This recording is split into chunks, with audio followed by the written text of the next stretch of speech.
परमाणु बम आज की दुनिया के सबसे खतरनाक हथियारों में से एक बन चुका है। इसकी विनाश लीला का अंदाजा इसी बात से लगा सकते हैं कि अगर कोई परमाणु बम किसी देश पर छोड़ दिया जाए तो वहां की लाखों आबादी एक ही झटके में खत्म हो सकती है। वैसे तो दुनिया जानती है कि सबसे पहले परमाणु बम का इस्तेमाल 6 अगस्त 1945 को किया गया था, जिसे जापान के हिरोशिमा शहर पर गिराया गया था। लेकिन आपको जानकर हैरानी होगी कि महाभारत काल में भी परमाणु बम का इस्तेमाल किया गया था और वैज्ञानिकों को इस बात का प्रमाण भी मिल चुका है। महाभारत काल में परमाणु अस्त्र एवं दिव्यास्त्र होने की बात कही जाती है। क्या इन बातों में कोई सच्चाई है? महाभारत काल पर विद्वानों ने कई पुस्तकें लिखी हैं और उनमें यह सिद्ध करने का प्रयास भी किया है। अब सवाल यह उठता है कि क्या सचमुच ही हमारी आज की टेक्नोलॉजी से कहीं ज्यादा उन्नत थी महाभारत काल की टेक्नोलॉजी? आइए जानते हैं कि महाभारत काल में परमाणु अस्त्र होने के प्रमाणों के बारे में। परमाणु बम का आविष्कार करने वाले वैज्ञानिक जूलियस रॉबर्ट ओपेनहाइमर ने अपनी रिसर्च में इस बात का खुलासा किया है कि परमाणु बम जैसे विनाशकारी हथियारों का इस्तेमाल महाभारत काल में भी हो चुका है। महाभारत में इसका वर्णन भी मिलता है। तदस्त्रम प्रज्वाल महाज्वालम तेजो मंडलम सव्रतम सशब्दभवम व्योम ज्वालामालाकुलम भृशम चचाल च मही कृत्सना सपवर्तवन द्रुमा। अर्थात ब्रह्मास्त्र छोड़े जाने के बाद भयंकर वायु जोरदार तमाचे मारने लगी। हजारों की संख्या में उल्का आकाश से गिरने लगे।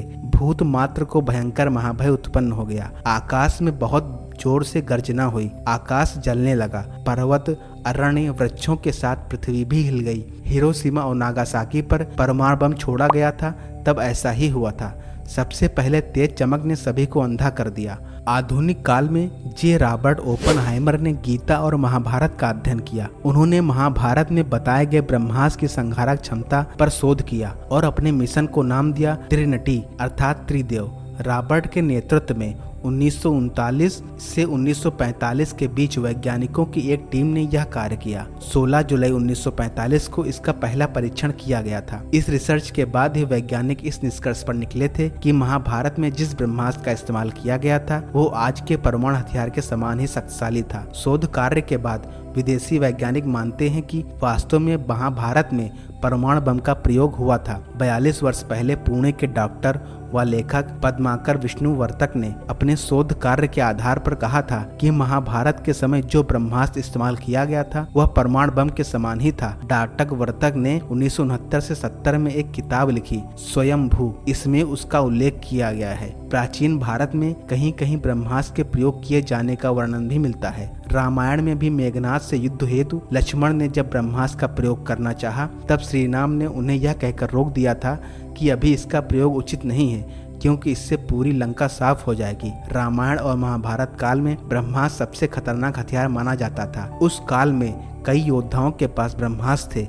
कहा जाता है कि जो व्यक्ति ब्रह्मास्त्र का प्रयोग करता था उसके पास इससे वापस लेने की भी क्षमता होती थी। लेकिन द्रोणाचार्य के पुत्र अश्वत्थामा को ब्रह्मास्त्र वापस लेने का तरीका याद नहीं था। इसीलिए ब्रह्मास्त्र के छूटने के बाद भारी तबाही मची थी। सिंधु घाटी सभ्यता पर हुई रिसर्च के मुताबिक 5000 से 7000 ईसा पूर्व हड़प्पा और मोहनजोदड़ो में ऐसे कई नरकंकाल मिले हैं जिससे यह पता चलता है कि उन्हें किसी भयंकर अस्त्र से मारा गया था। इसके अलावा यहाँ ऐसे कई सबूत मिले हैं जिससे यह पता चलता है कि किसी काल में यहाँ अत्यधिक मात्रा में रेडिएशन पैदा हुआ था, जितना किसी परमाणु बम के विस्फोट के बाद ही होता है।